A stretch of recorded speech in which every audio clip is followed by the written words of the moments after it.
مدنی صاحب السلام علیکم ورحمۃ اللہ وبرکاتہ۔ آپ کا دلی خیر مقدم کرتا ہوں اس خاص پروگرام میں۔ آپ سے مزید ہم جانکاری حاصل کریں گے انشاءاللہ۔ شوہر اور بیوی کے واقعتاً کیا ذمہ داریاں ہوتی ہیں جو خاندان میں درکار ہوتی ہیں؟ یہ خاندانی ذمہ داریاں کیا ہوتی ہے، اس پر مفصل طور پر بتائیے گا۔ الحمدللہ رب العالمین والصلاة والسلام علی رسولہ الکریم وعلی آلہ واصحابہ اجمعین، اما بعد۔ ناظرین کرام، میں سب سے پہلے آپ سب کا اسلامی طریقے سے استقبال کرتا ہوں۔ السلام علیکم ورحمۃ اللہ وبرکاتہ۔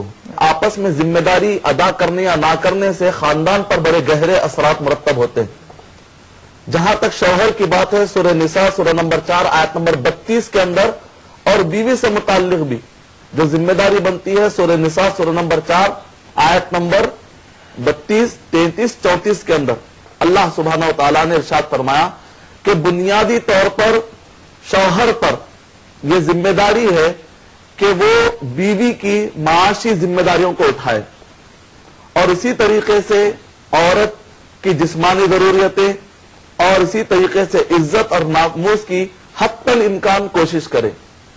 اور بیوی کی ذمہ داری یہ بنتی ہے، سورہ نساء سورہ نمبر 4 آیت نمبر 34 کے حوالے کے مطابق، کہ وہ شوہر کے حاضری اور اس کی غیر حاضری میں وہ شوہر کی ضروریات کا خیال کرے، اور اسی طریقے سے جو بچے ہوتے ہیں گھریلو اعتبار سے بچوں کی پرورش، اور اسی طریقے سے شوہر کی عزت اور ناموس کا وہ خیال رکھے۔ یہ بنیادی طور پر شوہر اور بیوی کی ذمہ داری قرآن مجید میں بتلائی گئی۔ اور جہاں تک خاندانی ذمہ داریاں ہیں، خاندان قرآن مجید میں بتلایا گیا ہے کہ سب سے پہلے خاندان کی شروعات کہاں سے ہوئی۔ سورہ نساء سورہ نمبر 4 آیت نمبر 1 میں کہا گیا کہ سب سے پہلے آدم علیہ السلام اور حوا علیہ السلام سے خاندانوں کی شروعات ہوئی ہے۔ اور اسی طریقے سے قرآن مجید میں خاندان کا بھی ڈیفینیشن بتایا گیا کہ خاندان کس کو کہا جاتا ہے۔ سورہ فرقان سورہ نمبر 25 آیت نمبر 54 یعنی 54 کے اندر اللہ سبحانہ و تعالیٰ نے ارشاد فرمایا کہ وَهُوَ الَّذِي خَلَقَ مِنَ الْمَاءِ بَشَرًا، اور اللہ سبحانہ و تعالیٰ نے ایک پانی سے ایک نسل چلائی انسانیت کی، اور نَسَبًا وَسِحْرًا۔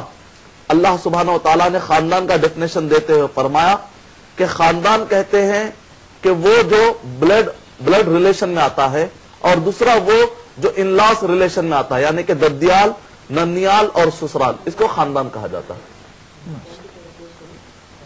اور خاندانی اعتبار سے جب اس کو خاندان کہا گیا تو ذمہ داری کیا بنتی ہے، مختصر طریقے سے اگر ہم جانیں تو سورہ نحل سورہ نمبر 16 آیت نمبر 90 کے اندر اللہ سبحانہ و تعالیٰ نے کہا 3 چیزوں کو کرنا چاہیے، 3 چیزوں سے روکنا چاہیے۔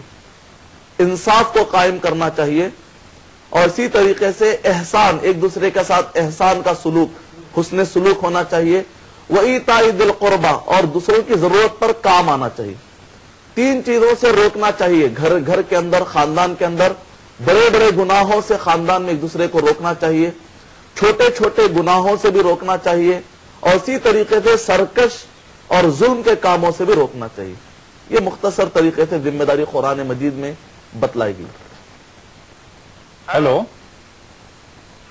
جی، ہیلو، السلام علیکم۔ وعلیکم السلام ورحمۃ۔ کون صاحب بول رہے ہیں؟ کرناٹکا سے جی، کرناٹکا سے کون صاحب بول رہے ہیں؟ نثار احمد۔ نثار احمد صاحب، کیسے ہیں آپ؟ یہ ہمارے یہاں ایک سوال ہے جی بتائیے۔ ہماری بھائی کی عورت ہے نا، جی، ہر ایک بات کا بھی کہنا نہیں مانتی، اچھا جی، اور قرآن اور حدیث سے اس کے تعلق سے کیا ہے، ذرا ہمارے کو سمجھو۔ اچھا، بہت بہتر، آپ کا سوال بتائیں گے۔ بہت بہت شکریہ، آپ نے ہمیں کال کیا۔ السلام علیکم۔ مدنی صاحب، بھائی صاحب نثار احمد صاحب کی بھاوت صاحبہ کوئی بات نہیں مانتی ہے، بہرحال تھوڑی سرکشی دکھاتی ہیں، تو اس متعلق قرآن و حدیث کیا کہتے ہیں؟ وعلیکم السلام ورحمۃ اللہ وبرکاتہ۔ سب سے پہلے تو یہ کہ دیور کو چاہیے کہ وہ اپنے بھائی اور یعنی بھابھی، ان دونوں کے درمیان کے نجی مسئلوں میں داخلہ نہ لے۔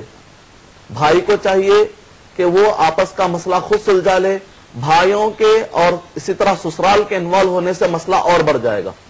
اب جہاں تک اگر یہ مسئلہ مجھ سے ڈائریکٹ اگر شوہر پوچھتے اور کچھ سبب بتاتے تو شاید کہ میں کوئی حل دے پاتا.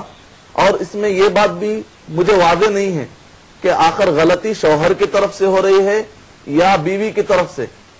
بات نہیں سننا ہے یہ تو بات صحیح ہے, لیکن کیوں نہیں سن رہی ہے؟ کہیں ایسا تو نہیں کہ شوہر کی بھی کوتاہی ہو رہی ہے. تو ایسے وقت پر ہم ایک طرفہ سن کر کسی کا فیصلہ تو نہیں کر سکتے. عمر رضی اللہ تعالیٰ عنہ نے فرمایا اگر کوئی ایک آنکھ پھٹی لے کر تمہارے پاس آئے تو فیصلہ مت کر دو جلد بازی میں, ہو سکتا ہے کہ وہ دوسرے کی 2 آنکھ پھوڑ کر آیا ہو. تو ایسے وقت پر صرف سن کر فیصلہ نہیں کیا سکتا. البتہ جنرل باتیں یہ ہے کہ آپ اپنے بھائی سے کہیے کہ اس مسئلے کو سالو کریں. سالو کرنے کا طریقہ بتایا گیا سورہ نساء سورہ نمبر 4 آیت نمبر 34 کے اندر. انشاءاللہ پڑھیے, آپ کو معلومات مل جائیں. شکریہ مدنی صاحب. آئیے اور ایک کالر ہیں, بات کرتے ہیں. ہیلو السلام علیکم. وعلیکم السلام ورحمۃ. جی صاحب کون بول رہے ہیں اور کہاں سے بول رہے ہیں؟ جی ہم آزاد بول رہے ہیں مدینہ منورہ سے. ماشاء اللہ مدینہ منورہ سے بول رہے ہیں آزاد صاحب. جی فرمائیے آپ کا سوال کیا ہے؟ سوال یہ ہے کہ ہم انگریزی میں جس کو فیملی بول رہے ہیں, جی جی اسلامی طور پر ہم اس کا کیا ڈیفینیشن کر سکتے ہیں؟ خاندان کا تو وہ ڈیفینیشن جو مفتی صاحب بتائے وہ تو بہت بڑی ہے, جی فیملی کے لیے لاگو ہوگی. جی جی جی بہتر ہے, آپ کے سوال کا جواب دیا جائے گا. بہت بہت شکریہ, آپ نے مدینہ منورہ سے ہمیں کال کیا. مدنی صاحب جو خاندان اور فیملی اس میں کوئی ڈیفرنس ہے؟ خاندان کا مطلب تو بہت وسیع آتا ہے اور فیملی کا جو آج کل نیرو مطلب لیا جاتا ہے, فیملی سے مراد میاں بیوی اور بچے ہی. وعلیکم السلام ورحمۃ اللہ وبرکاتہ. آپ نے دکھتی رگ پر ہاتھ رکھا ہے. آج کے دور میں فیملی کا مطلب یا خاندان کا مطلب بڑا ہی محدود ہوتا ہے. خاص طور سے 20ویں صدی میں کیپٹلزم اور کمیونزم کے ابھرنے کے بعد خاص طور سے کیپٹلزم میں یہ بات بتائی گئی, ہم دو ہمارے دو, ہم دو ہمارے ایک. یعنی مطلب یہ کہ شوہر اور بیوی اور بچے, اس کے بعد ددیال کا رشتہ, ننیال کا رشتہ اور سیدھا سسرالی رشتے کو رشتہ نہیں سمجھاتا. کیپٹلزم میں ہوتا ہے کیا ہے کہ جو تم کماتے ہو خود تمہارے لیے ہے, خود بیوی کا بھی نہیں ہے. بیوی جو کماتی ہے, بچے جو بھی کمائیں گے, ہر ایک کا اپنا ہوتا ہے. نفسا نفسی کا عالم, مادہ پرستی جس کو کہا جاتا ہے. اسلام میں ویسا نہیں. اسلام میں بہت سارے رشتے بتائے گئے, نسبی رشتے جس کو بلڈ ریلیشن کہا جاتا ہے, اور اسی طریقے سے ان لاس ریلیشن شپ جس کو سسرالی رشتے کہا جاتا ہے. شوہر کو چاہیے کہ وہ اپنے سسرال کی بھی عزت کرے, بیوی کو چاہیے کہ وہ اپنے سسرال کی عزت کرے, اور پھر ہر ایک کے پر ذمہ داری ہے کہ اپنے ددیال اور ننیال کا خیال کرے. اسلامی اعتبار سے خاندان اس کو کہا جاتا ہے. سورہ فرقان سورہ نمبر 25 آیت نمبر 54. اور یار شیخ اپنا اپنا دیکھ والا جو معاملہ ہے, اسلام اس کو منع کرتا ہے, کنڈم کرتا ہے. اسلام کہتا ہے کہ دوسروں کو دینے پر ابھارتا ہے. سورہ بنی اسرائیل سورہ نمبر 17 آیت نمبر 32, سورہ نحل سورہ نمبر 16 آیت نمبر 90. ان ساری آیتوں میں اللہ سبحانہ و تعالیٰ نے کہا دوسروں کا بھی خیال کیا جائے.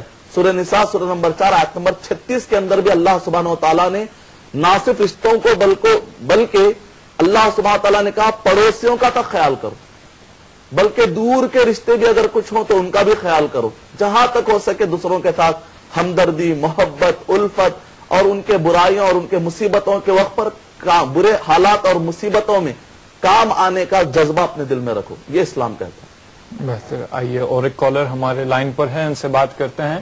ہیلو جی فرمائیے گا. جی ہیلو جی آپ کی آواز آ رہی ہے, بتائیے. بچی ہے اچھا ہے سنینا, یہ دونوں آپس میں بہت لڑائی کرتی ہے اور دونوں میں بنتی نہیں ہے.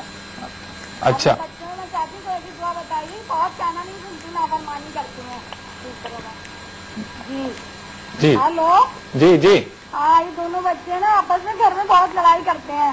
جی جی اور ان کے آپس میں بنتی بھی نہیں ہے, دونوں سے میں لڑائی کرتے ہیں, محبت نہیں ہے گھر میں. جی کہ پاپا بھی تو بہت اچھے ہیں, سب سے زیادہ پیار بھی کرتے ہیں, جب بھی 1 منٹ پہ لاتے ہیں. یہ جی جی جی بہت بڑی ہو گئی, بہت ٹینشن ہوتی ہے. اب کہیں رشتے بھی ابھی تک ان کی فرض ادا کرنا ہونا چاہتی ہوں, تو دعا بتا دیجیے. جی آپ کون صاحبہ بول رہے ہیں اور کہاں سے بول رہی ہیں؟ میں بٹلہ ہاؤس سے بول رہی ہوں, میں ان کی ممی بول رہی ہوں بچوں کی. جی جی بہتر ہے, بہت بہت شکریہ, آپ نے ہمیں کال کیا. آپ کے سوال کا جواب یقیناً دیا جائے گا. شکریہ.